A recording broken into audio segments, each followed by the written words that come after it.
today's recipe, we're going to be making another family favorite called Shephard's pie. And with this, we bought a big package of ground beef at Costco and we broke it down into gallon-sized zipper bags. And then if you press it flat, it makes it quicker to freeze and quicker to thaw, which is why it's kind of in a squarish shape in the skillet. And that's about 1.5 pounds to 2 pounds. It's not an exact science. And this is 1 chopped onion. Now, can you use something other than ground beef? You can use any ground meat, pork, chicken, turkey, whatever you have on hand. Okay. Beef is the original recipe, but any ground meat will work. And this handy dandy tool breaks up the meat really well while it's cooking. So you don't end up with big chunks, you end up with kind of more uniform, smaller bits as the meat's browning. And I just break it apart.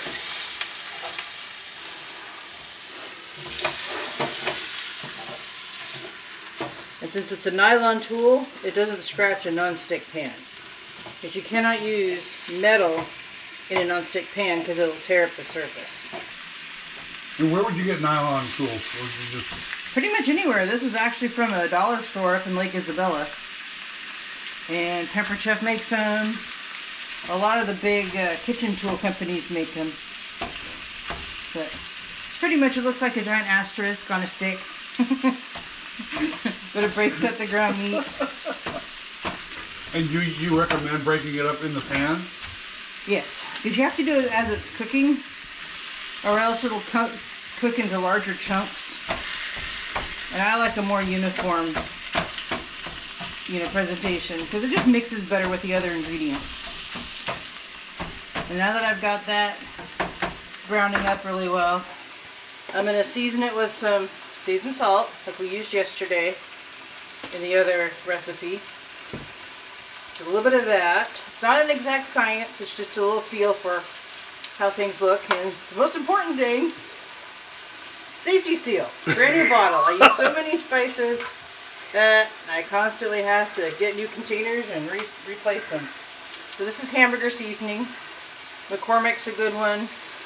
And then also, Aldi's carries a hamburger seasoning that we just finished up, and that was really good also. So that gives the ground meat some good flavor.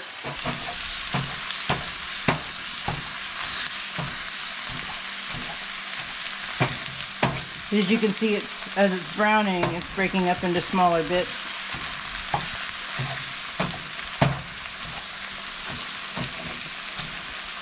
And it's funny, this recipe originated when my mom was learning to use a microwave, and it was a newer kitchen appliance back in the 80s.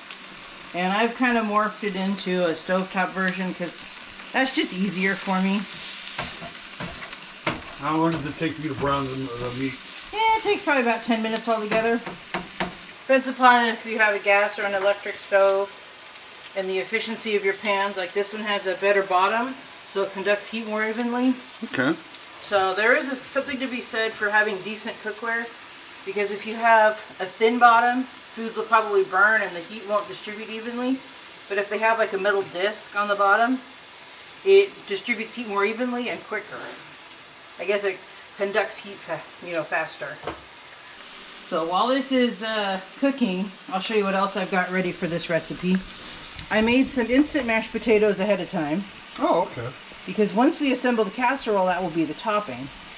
Kind of like you're frosting a cake, but with mashed potatoes. So you use instant mashed potatoes. Would you be able to use regular mashed potatoes? You can use regular. You'll probably need about 2 pounds of potatoes. Enough if you were fixing mashed potatoes for like 8 people. That's about how many potatoes you would fix and mash for this. I use instant, and I use enough for 3 batches, which is like 8 to 10 servings. But it depends upon your appetite, because a serving is just a guesstimate. Is there a difference in taste? Not really. Fresh potatoes are just more work, but they do taste good if they're available. We just didn't have any available, so we're using Instant Mash. And I've got 2 cans of tomato soup.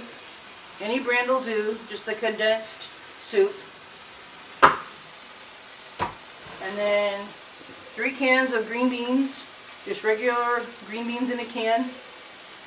So once the meat is done cooking, I'm going to drain the grease off of it, and then we'll put it in the pan, and then add the green beans and the tomato sauce. Tomato soup rather. I've even used tomato sauce on occasion if I didn't have tomato soup. It's pretty flexible. Just use what you have on hand. Just as you can substitute different types of meat, you can substitute different types of vegetables in this. You could do peas and carrots, or green beans, peas, leftover vegetables from a previous meal. It's pretty flexible, and I think that was the origin of a shepherd's pie, was to make do with whatever meat and vegetables you had left to make a casserole with. So like stuff like celery or mixed vegetables or anything like that? Mixed vegetables was good. And if you're going to use fresh celery, you would need to cook it with the onions, because it does have kind of a crunchy texture. Mm-hmm. So generally, whatever vegetables you put in the casserole after the ground meat is cooked would be like tinned vegetables or frozen thawed vegetables, but not hard, fresh vegetables, because they need to be cooked first. And before I started the meat, I went ahead and preheated the oven to 350, because it takes about 10 minutes to come to full temperature to heat up an oven. It's not an exact science, but it does better if it's at the right temperature to begin with. See, our meat is almost brown.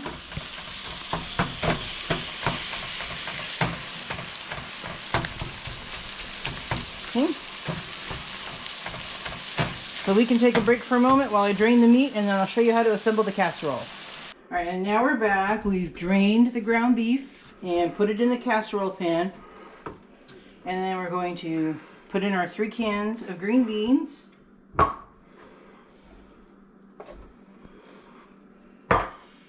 This is a family favorite, and got a piece of the label in there. Didn't want to eat that.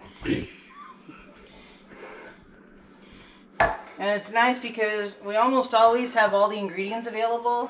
Because if we don't have fresh potatoes, we can always use the packaged dry potatoes. And then we almost always have canned vegetables and canned soup. So if you're stuck at home and don't want to go to the store, it's one of those meals you can usually pull from your pantry ingredients. And everybody loves it because it's so yummy. How long does it take to make this? That's pretty quick. If you use instant potatoes, those make up really fast. It's just probably about 15 to 20 minutes of prep time and about 15-20 in the oven. Probably more like 20 to get it all the way thoroughly hot. So then you're going to stir all this up just to get it all nice and mixed together. So you get all the soup and the green beans and the beef all mixed up together. Just kind of scoop and turn. That makes a good mix. Just scoop and turn. Same thing as if you're baking and mixing dry and wet ingredients. You gotta scoop and turn. Just get this all mixed up.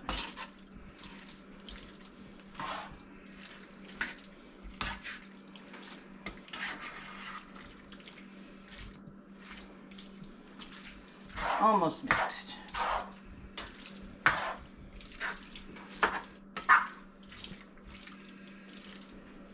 Gotta love that wet soupy sound. Okay, so now I'm just kind of leveling it off because we're going to put the potatoes on it, kind of like you're frosting a cake. Get all the onions off the skin because those are good. Okay, so now we're going to get the potatoes and get a scraper. As you can tell, since I cook a lot, I have lots of tools. And I generally just dump them onto the casserole pan like this. Kind of try to spread them out a little evenly. But just scooch them around so they cover the surface of the meat and vegetable mixture. Like that. Kind of like frosting a cake. You're just frosting a casserole with potatoes.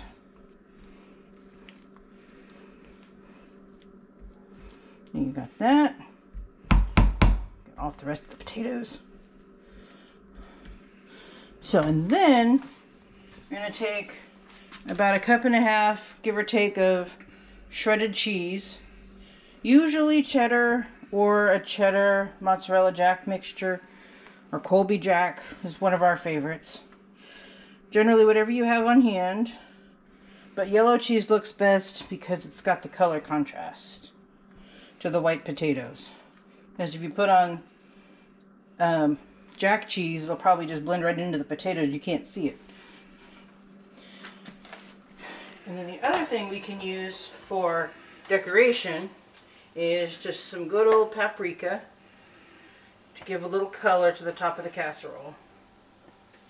And there you go. It's ready to go in the oven. About 20 minutes in a 350-degree oven.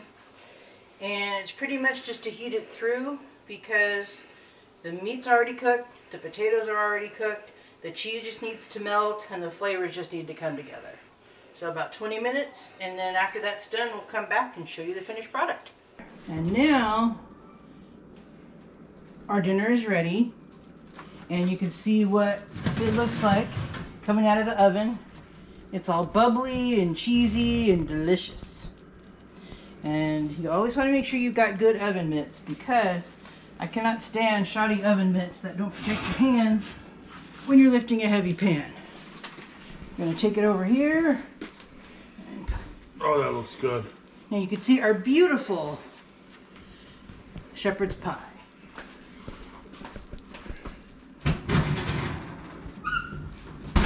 And to show you all the yummy deliciousness inside, I'm going to let Logan have the first plate. So you take a nice scoop. And look, you can see all the... Oh, wow. All the vegetables. Get some extra mashed potatoes. Doesn't that look yummy? A meal in a pan. And this is also yummy if you want to take it to a family that recently had a baby or are suffering a loss or are just under the weather, because it is that time of year. And we're having some leftover asparagus that we had last night with our pork chop dinner, because we, like a lot of you, probably have leftovers in the fridge that need to get used up too. So you can have this with green vegetables or a tossed salad or whatever extra vegetable you prefer. So this is one of our favorite family dinners. Thank you for watching Miss Cindy's Kitchen. To get more recipes like this one, subscribe to the channel and hit the bell for notifications when new videos are uploaded. Share it out to your friends, family, neighbors, and leave us a comment to let us know how this recipe worked for you. And don't forget to hit that like button. Again, thank you for watching Miss Cindy's Kitchen.